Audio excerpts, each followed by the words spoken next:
ये कह रहा था कि यहाँ जो पुस्तकालय भवन बना है और तमाम यहाँ जो बिल्डिंगें बनी है, ये किसके महामंत्री के कार्यकाल में बना है? अपना खाता चेक कर लीजिएगा।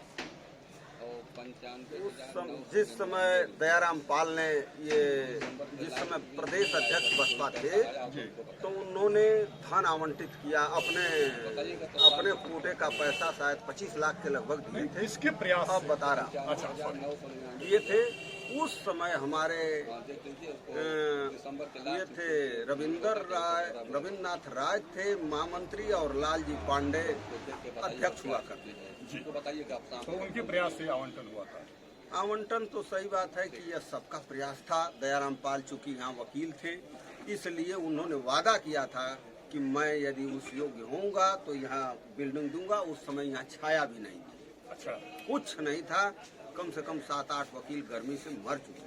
अच्छा, उस समय गर्मी से मर गए? जी, यहाँ कुछ एक भी पेड़ नहीं थे, कोई छाया नहीं थी जिस समय वो बिल्डिंग का निर्माण। अच्छा, ये नमस्कार, मैं हूँ रंजीत राव और आप लोग देख रहे हैं जनगढ़ की आवाज़।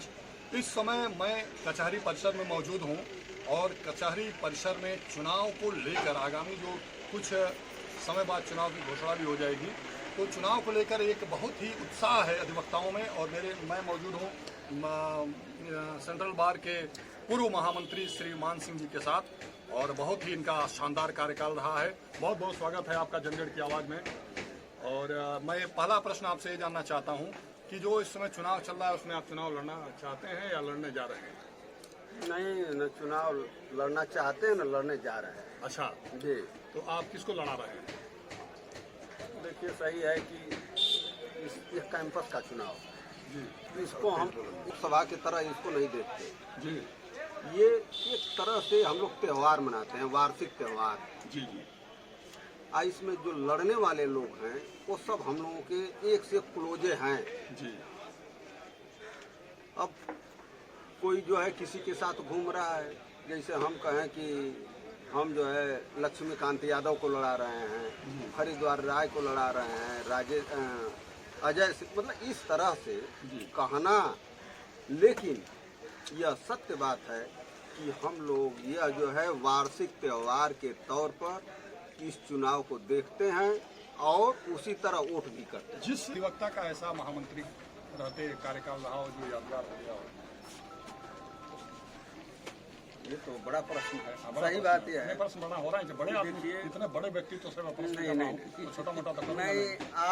आप हमको बड़ा दिखा रहे हैं। हाँ। ये केवल आप हमको बता रहे हैं कि आप बड़े हैं, उस काबिल मैं हूँ नहीं। आप किंग मेकर हैं जी, नहीं। हमेशा चुनाव में आप। चलिए उस प्रश्न को हम थोड़ा आगे बढ़ाते हैं, अगले आप एपिसोड में बोलिएगा। चलिए, हमारे हरिद्वार भाई आए, उनका भी कार्यकाल अच्छा था। जी जी। कितनी बार हरिद्वार यहाँ के महामंत्री रहे हैं?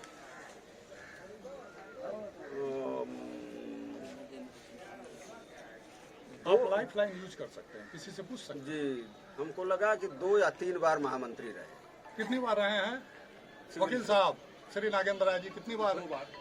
2 बार? 2 बार रहे हैं। 2 बार सिविल कोर्ट सेंट्रल बार के महामंत्री चुने गए। जिस सन में आप चुनाव लड़ करके चुनाव जीते थे, उस समय आपके द्वितीय प्रतिद्वंदी कौन थे? दूसरे प्रतिद्वंदी हमारे दूसरे प्रतिद्वंदी जिस समय मैं चुनाव लड़ा और जीता की बात है, ये 2013 लास्ट। हाँ जी, 2013-14 तो दिनेश प्रताप सिंह को मुझसे हारे थे। कितना वोटों से आप जीते थे? लगभग 70-75 के वोट से जीते थे। जी जी। तो आप चूंकि आप अपने महामंत्री बनने से पहले बहुत महामंत्रियों को चुने होंगे, तो किनका कार्यकाल आपको बहुत शानदार लगा, दमदार लगा? देखिए, हमारे जितने महामंत्री हुए जी, उसमें पहले महामंत्री जब मॉडल बाइलाज लगा, मॉडल बाइलाज लागू किया बार काउंसिल ने, तो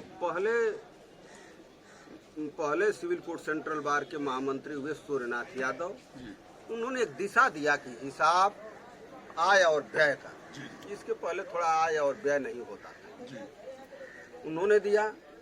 फिर हम उसके बाद वो चुनाव लड़ रहे हैं। अच्छा, कोई किसी को चुनाव लड़ाता नहीं है यहाँ स्वयं लोग लड़ते हैं। अच्छा, बिल्डिंग का निर्माण। अच्छा, ये हरिद्वार जो बार के महामंत्री रहे, तो उसमें उनकी कोई उपलब्धि है जो यहाँ यादगार है? ऐसा हित का कार्य किया है?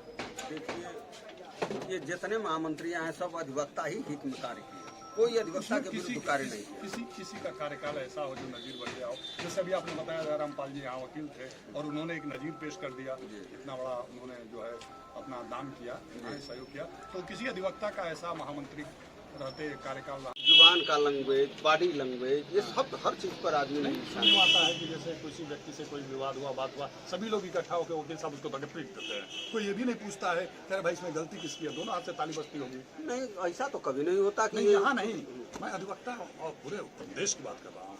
कहीं कहीं ये सुनने को मिलता है कि जैसे किसी ने कुछ कह दिया, तो अधिवक्ता और फरियादी और वकील में कोई विवाद हो गया, तो ये कोई वकील साहब नहीं पूछते हैं कि मतलब गलती किसकी है, और ये आप मानते हैं ना कि दोनों हाथ से ताली बजती है, एक हाथ से ताली कभी बजी? हाँ, नहीं सही है, दोनों हाथ से बजती है। तो उसमें लोग मतलब माहौल को शांत करके एक सकारात्मक भाव उत्पन्न करने का प्रयास क्यों नहीं करते? नहीं, इस पर किया जाता है। इस पर यदि इस तरह की घटना, ये इंसिडेंट है एक तरह से, यह होना नहीं चाहिए, ये बहुत गलत है। अधिवक्ता और पत्रकार से लोग बहुत डरते हैं, मानते हैं